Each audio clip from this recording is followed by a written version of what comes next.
नियम के अनुकूल है उसमें इनकी भी भागीदारी रहेगी, उसमें कोई दिक्कत नहीं रहेगा। नियमानुकूल हम लोग विचार करेंगे। सम्मान के प्रति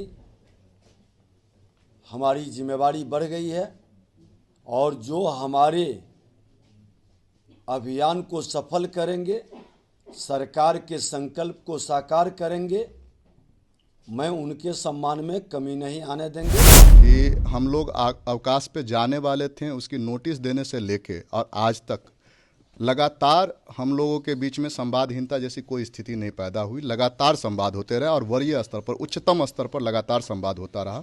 तो माननीय मंत्री महोदय से जब वार्ता हुई तो उन्होंने कहा कि इसके बारे में हम लोग देखेंगे और इसे कोशिश करेंगे कि उसे रिटेन किया जाए और बाद में ये जो हमारा पद है डीसीएलआर का पद, ये बिल्कुल राजस्व विभाग का पद है और इसी में रहेगा। उप मुख्यमंत्री विजय सिन्हा ने राजस्व विभाग के अधिकारियों के लिए कर दिया बड़ा ऐलान। नमस्कार, न्यूज़ फॉर नेशन देख रहे हैं आप और मैं हूं सानिया आपके साथ।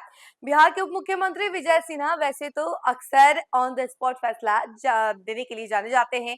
जहां वो जाते हैं ऑन द स्पॉट फैसला करते हैं। कई बार तो सीओ को अल्टीमेटम भी देते हुए नजर आ जाते हैं। लेकिन इस बार जब सत्र खत्म हुआ कल, तो उसके बाद वो मीटिंग करने जाते हैं, अपने विभाग के अधिकारियों को बुलाते हैं, वो बातचीत करते हैं और कहते हैं कि आप हमारा जो अभियान चल रहा है राजस्व विभाग को सुधारने का और जनता के हित में जो भी अभियान चला रहे हैं, आप उसमें योगदान दीजिए, हम आपके सम्मान में कोई कमी नहीं छोड़ेंगे। ये सारी बातें विजय सिन्हा के द्वारा कही जा रही हैं। वही वहां मौजूद अधिकारी जो हैं सब विजय सिन्हा की बात सुनते हुए नजर आ रहे हैं। जैसे जैसे विजय सिन्हा कह रहे हैं वैसे वैसे वो हामी भरते हुए नजर आ रहे हैं। और उसके अलावा अधिकारियों ने भी बयान दिया है।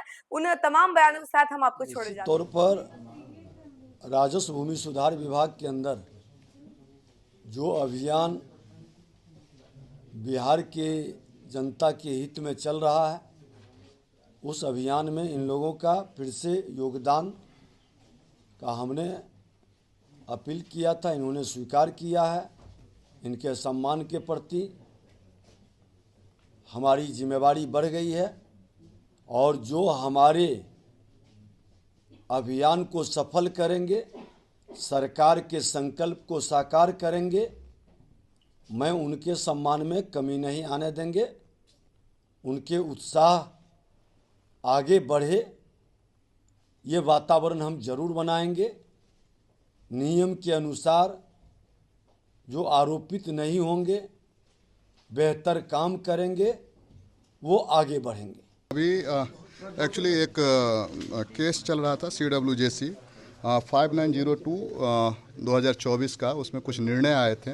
उस निर्णय के आलोक में एक MJC फाइल थी और जैसा उस निर्णय में कहा गया था डीसीएलआर पद के बारे में, उसी पद को उस पद में एक विचलन आ गई थी कैबिनेट के द्वारा। तो उसी संदर्भ में हम लोगों की मांग थी और हमने अपने अभिभावक माननीय मंत्री महोदय से, हमारे बिहार राज्य के यशस्वी उप मुख्यमंत्री महोदय से हमने अपनी मांग रखी थी। हमारे आदरणीय प्रधान सचिव महोदय ने भी हमारी बातों को गंभीरता से सुना और सबसे खुशी की बात यह है कि हम लोग अवकाश पे जाने वाले थे, उसकी नोटिस देने से लेके और आज तक लगातार हम लोगों के बीच में संवादहीनता जैसी कोई स्थिति नहीं पैदा हुई। लगातार संवाद होते रहे और वरीय स्तर पर, उच्चतम स्तर पर लगातार संवाद होता रहा।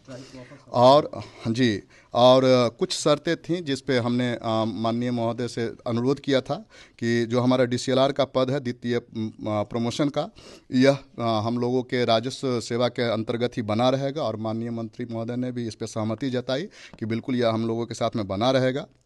साथ ही ये कुछ पदस्थापना के लिए चली गई थी बीपीएससी के पास में। हमारे सामान्य प्रशासन विभाग ने एक लेटर लिखा हुआ था वित्त विभाग को कि जिसमें आवंटन की मांग की गई थी और कहा गया था कि इस पर नियुक्ति की जाएगी। परंतु माननीय मंत्री महोदय से जब वार्ता हुई तो उन्होंने कहा कि इसके बारे में हम लोग देखेंगे और इसे कोशिश करेंगे कि उसे रिटेन किया जाए और बाद में ये जो हमारा पद है डीसीएलआर का पद, ये बिल्कुल राजस्व विभाग का पद है और इसी में रहेगा, ताकि हमारी जो प्रशासनिक वो एकरूपता है वो भी बनी रहे। और इसके साथ साथ एसआरओ का एक पद जो क्रिएट किया गया है, यह भी स्वागत योग्य कदम है और इसे हमारे प्रधान सचिव महोदय ने बहुत अच्छे से समझा कि चूँकि अंचल स्तर पे जो हमारी संख्या बल है वो बहुत ज़्यादा हो गई थी, तो हमें ऊपर वर्टिकल में कुछ और पद सृजन की आवश्यकता थी, और इसी के संदर्भ में उन्होंने SRO पद का भी निर्माण किया था। और ये एक अच्छा हम लोगों के लिए अपॉर्चुनिटी है कि SRO पद में सर्वे इत्यादि के कार्य को भी शायद ऐड किया जाएगा, ऐसा आगे मन बनाया जाएगा। और साथ ही आश्वासन यह भी मिला है कि हम लोगों का जो यह अवकाश की अवधि थी, इसको किसी प्रकार की सेवा में टूट नहीं मानी जाएगी, और हम लोग फिर विधिवत कल से अपने अपने कार्य पर लौट रहे हैं, इस बात की घोषणा करते हैं। और माननीय मंत्री महोदय एवं प्रधान सचिव महोदय का हृदय से आभार प्रकट करते हैं कि उन्होंने as a guardian, as a head of the our department, उन्होंने बहुत ही गंभीरता से हमारी बात को सुना, और सभी मांगों को, हमारी सभी मांगों को, खास करके DCLR पद के साथ जुड़ी हुई सभी मांगों को उन्होंने कहा कि इस पर पूरी गंभीरता से विचार करेंगे। और साथ ही साथ यह भी इस बात की भी आश्वासन मिल रही है कि अधिसूचना, इसके संदर्भ में जो अधिसूचनाएं जारी होनी है, यह 12 फरवरी 2026 तक सक्षम प्राधिकार के आदेश से निर्गत कर दी जाएगी। तो इसी कारण से हम लोग अपने अपने कार्य पर वापस जा रहे हैं। धन्यवाद। नाम बता दीजिए अपना, हाँ, नाम बताइए अपना।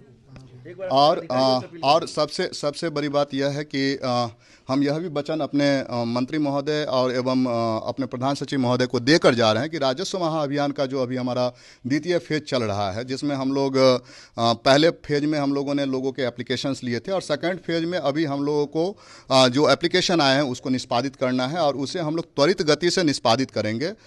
इसका भी वचन दिया है, और अच्छे से काम करेंगे, जितनी मेहनत से काम किया जा सकता है उतनी मेहनत से काम करेंगे, और इस अभियान को, राजस्व महाअभियान को पूरी तरह से सफल बनाएंगे। मेरा नाम आनंद कुमार है, और मैं बिहार राजस्व सेवा संघ का अध्यक्ष भी हूँ, और मैं वर्तमान में पूर्वी चंपारण घोरासान में अंचल अधिकारी के पद पर कार्यरत हूँ।